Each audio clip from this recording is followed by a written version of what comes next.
Hello, my name is Brian Flores, and I'm a marionette dancer and have been a dancer for around 10 years, 11 years now, actually. Um, I want to talk about what initially inspired me to dance. So, when I started at the age of 7, my mom took me to um, to a dance class at my cousin's house. It was really unexpected for me because I just thought we were just going to my cousin's house to like hang out and just have some family time. But she tricked me and she said we were gonna get some like fast food like after or something. I don't know, but it was something like that. And I was greeted with my dance teacher that I still dance with to this day, and that I'm still a part of the group. His name is Victor Ruiz, and he's the leader of the Barca Dance School.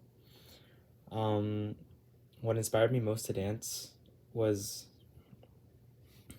I guess, just seeing him as a dancer, and like learning more about his background and his history and what he did and what he did in Peru and how he danced in these major competitions in Peru and was so close to winning. And he even won one for the national dance competition that was in Peru, Trujillo, Peru.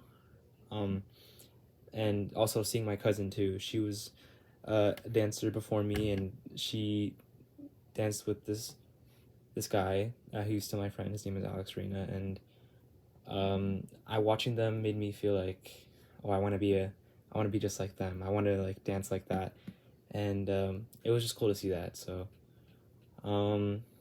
what is my most favorable moment in dance? I think it'd have to be when, like, after the competitions, they're usually the most fun part of the day because everything's done. Like, even if I don't get first place, um, we all just gather up in like a big group, and we just go out somewhere to eat. We're all like relaxed. There's no more stress anymore, and we're just chowing down some food, some Peruvian food, and I guess enjoying the time we have, and like spreading some drama or gossip that we heard in the competition.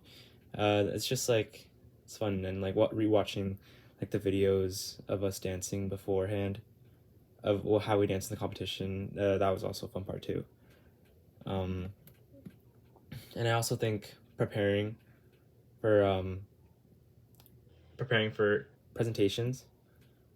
Sometimes like those are usually like the best ones you have with like some of your dance friends, and because you just create, and when you create, your mind just keeps going, and you just have all these ideas, and your teacher has all these ideas, and you keep spreading them around, and it's just a cool way to like communicate all these ideas around and create something magical, and then like focusing on the main goal that the audience should love it, and we represent our country and our culture the best we can. Some of the struggles that the biggest regret I have in my dance career is not dancing more in way more competitions, and just not dancing more in presentations in general. I think I've had a lot of opportunities that I could have danced in presentations, and I've had a lot of girls that invited me out like to dance to be the partner, but I've simply rejected them simply because I just was like, oh, I don't feel like doing it, or I was just really tired at the time. I was like, I already danced one, like I don't want to go consecutively another week to another competition. It was just it's a lot of work leading up to a competition, and you just have to build a lot of like that chemistry with your dance partner too, or else the dance doesn't turn out to be well when you go to the competition. But I think yeah, or just like when I just tell myself like, oh, I don't think I'll be good enough to win this. Like my goal in mind, the mindset that I had was, oh, I need to go in there to win this dance competition and da da da. But and of course that should be like the main motive, but it was always like, oh, I didn't want to fail. Like if I didn't think I'd get first place, then I just wouldn't go to a competition. And that's a really bad way to put it. Really bad way to think about it. But I eventually came over that, and like got rid of that mindset and just focused on like having fun with my dance. So that's just one of the regrets that I have, not dancing more competitions. Struggles that I had. Some struggles that I had, I think, would be like wondering, what am I doing this for? There'd just be moments in my dance career where I'd be like, is this really gonna help me in the future, like with college? Like, why am I dancing, putting all these hours, spending all this money, spending all my mom like helping me out, and my dad, like what is this all for? And I'd always be stuck in that question, and it'd lead me down to a spiral where I'm like, you know what, I don't really feel like dancing anymore, and I'd like almost quit, but then there's just something about Marinera Norteña that just always pulls me back in, and that just keeps me wanting to dance at more competitions or just more presentations, just spreading my culture around. I don't know. It's like something about it is very heartwarming to me, and something that I will want to continue to do. So that's something that I struggled with, but I overcame it.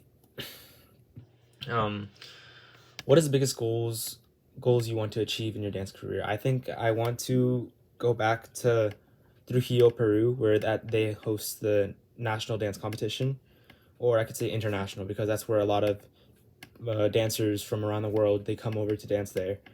And it's just hundreds of different partners from different backgrounds, different dancing styles. They go in there, they compete, they have fun with it, and of course, can only be one winner. So there's like a podium of 3, and then first place, second place, third place, and it's very hard to go into. You need to qualify to get in first, so you need to win a dance competition. That's not that's like one of the smaller dance competitions before you can qualify to even go to that dance competition. And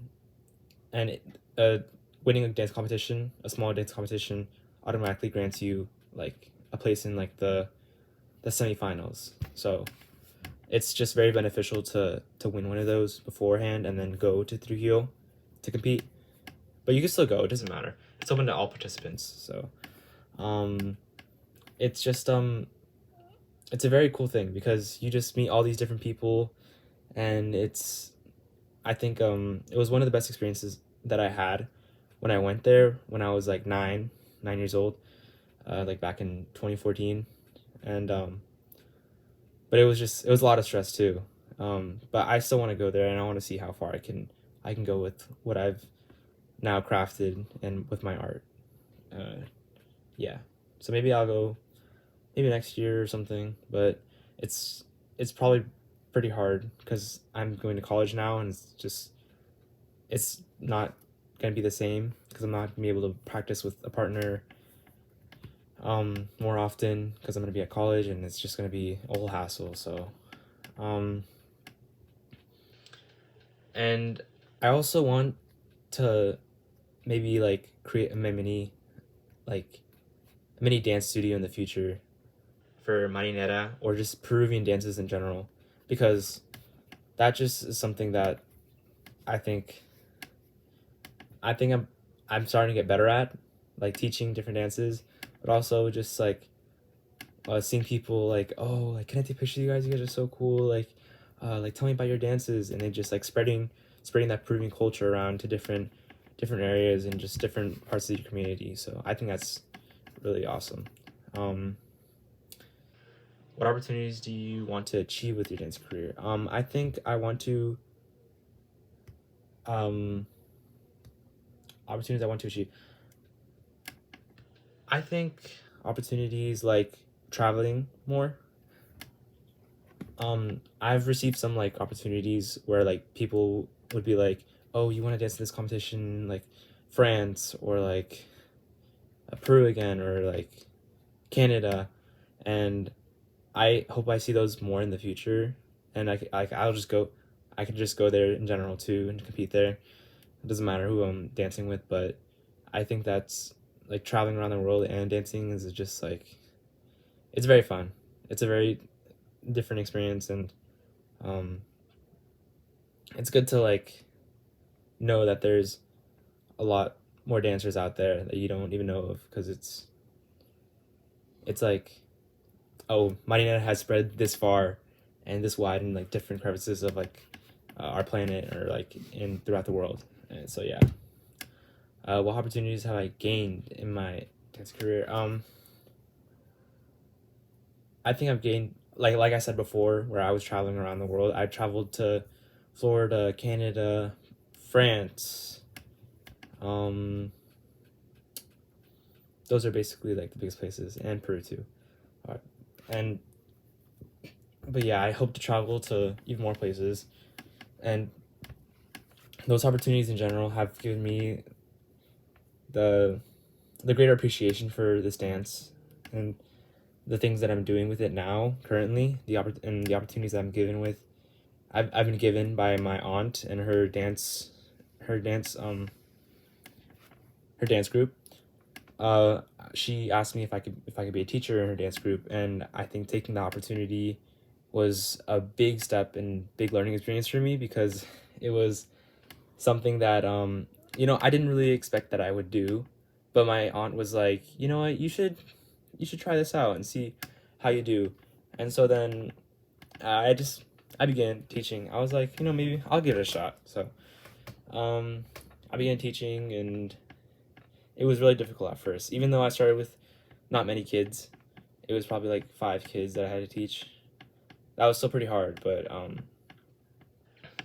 it was very different because I had to have a lot more patience because they were still very young, like 5 to 7 range, and they didn't know anything, and they had to start from day one. And it was kind of reminded me of like when I used to start dancing, but every kid is different, so it was definitely, I had to adapt to different like teaching styles or like different learning styles, in order to really effectively teach these kids the dance and to create something out of it so that they could have an enjoyable experience too.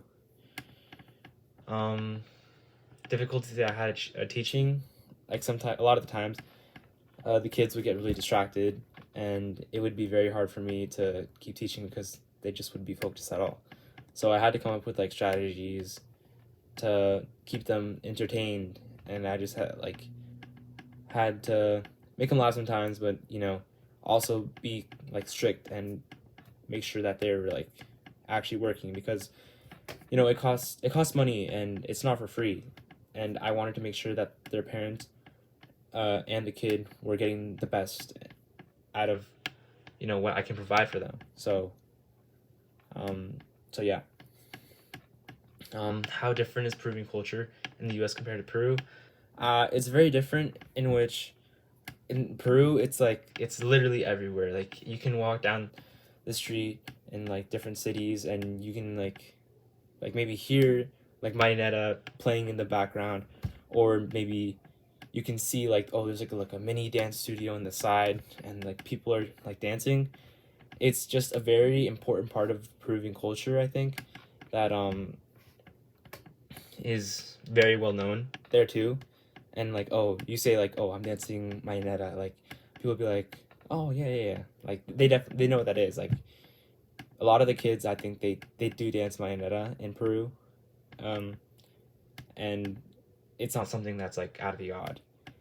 Meanwhile, in the United States, I think it's a very different thing, where it's like it's you don't really hear many people say that, oh, they dance Marinetta Norteña, because it's not really well known, and it's just that not many people know about it because of all these different cultures and everything. And so how the environment's different. I talked about how it was a more competitive environment in Peru. You can definitely see that there's like a lot more resources that people can use, where there's like different places where you can get your dress made, like for the girls, and for the guys too. There's different like suits that can be made just from marinera, and also like your hats too. Hats are made out of straw, and they're really hard to get here. It's like I don't think you can really find any like hat maker for marinera here, so you have to go all the way to Peru and get those, get all that, and then come back. And it's they have a lot more resources that cater to marinera because it's really well known there. So yeah.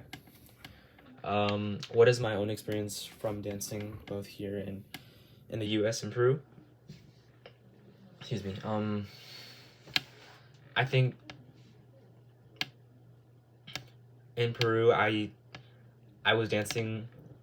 It was definitely a lot harder because the teachers there are way more rough.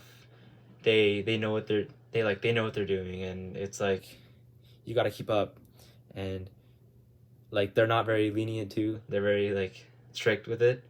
You have to make sure that you're because a lot of the kids they go to dance practice like every day of the week, and so then like I usually dance like maybe like once or twice a week or 3 times or something, like on like during school weeks, because it's usually more harder for me to fit it into my schedule. But yeah, when I go to Peru, it's like, oh, they expected you to have like that stamina of like someone who dances like every day. So I go in and I get really tired easily, and they have to like they tell me like, come on, you gotta keep going. Like, what's going on? Like, why you want to drink water already? And yeah, I guess like that's the biggest difference. That's from Peru and the U.S. What made me want to dance in a competitive level was, I mean, I guess I was just kind of thrown into it. Like, oh, there's a dance competition.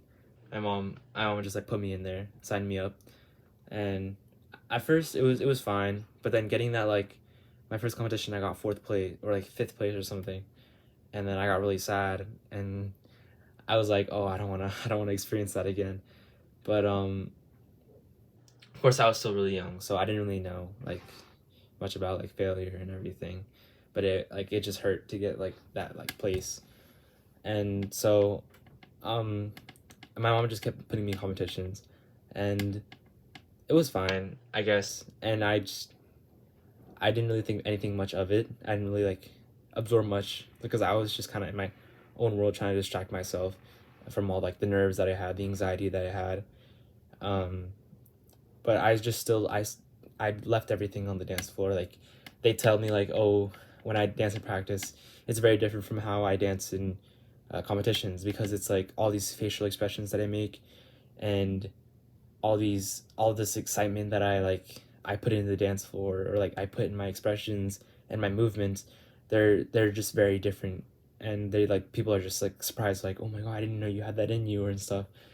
But I'm like just like I don't know, it's just very typical for me to, I guess it was just very it became like natural for me to do that, so I didn't really see much of a difference. And yeah, but I eventually learned to like enjoy the moment more in competitions, and maybe like also like learn from the competitors too, learn from people my own age, and like also champions too.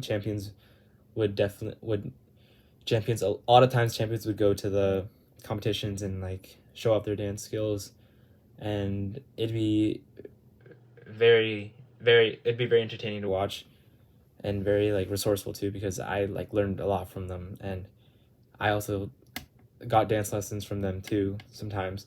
Like if they were to come here for a dance competition, they'd be like they'd come weeks before, and then I'd have the chance to like maybe go have like a class or two with them. And it's very important thing to do, because I can learn a lot from them. So yeah. What would my typical How much would you typically train a week? For competitions, it's very different from like if I'm just dancing like normally, if there's no competition. But without competition, I'd usually go to like my group class, which would be like maybe like 2 times a week. And then, well, now I teach dance, so it varies, because I also like I teach kids maybe 3-4 times a week, depending. It could be like separated from like different days or all in one day. So one day I'd be dancing like maybe 4 or 5 hours, or 4 or 5 hours, like trying to help the kids out, or like dancing on my own. It'd be most like maybe 4 hours, maybe two, because I'd dance in my group classes, which would be like 1 hour each. But then I also like dance at home sometimes, like if I just feel like it. Um, but for competitions, it's like have to dance like practice every day, and those are usually the hardest times, because sometimes I get like blisters on my feet and they'd hurt a lot, and I wouldn't know how to dance like the day after, or I just get very sore maybe the day after, and I just have to keep dancing, keep pushing through it, and keep like building up that stamina, I guess, to make sure that I'm ready for the competition. So yeah.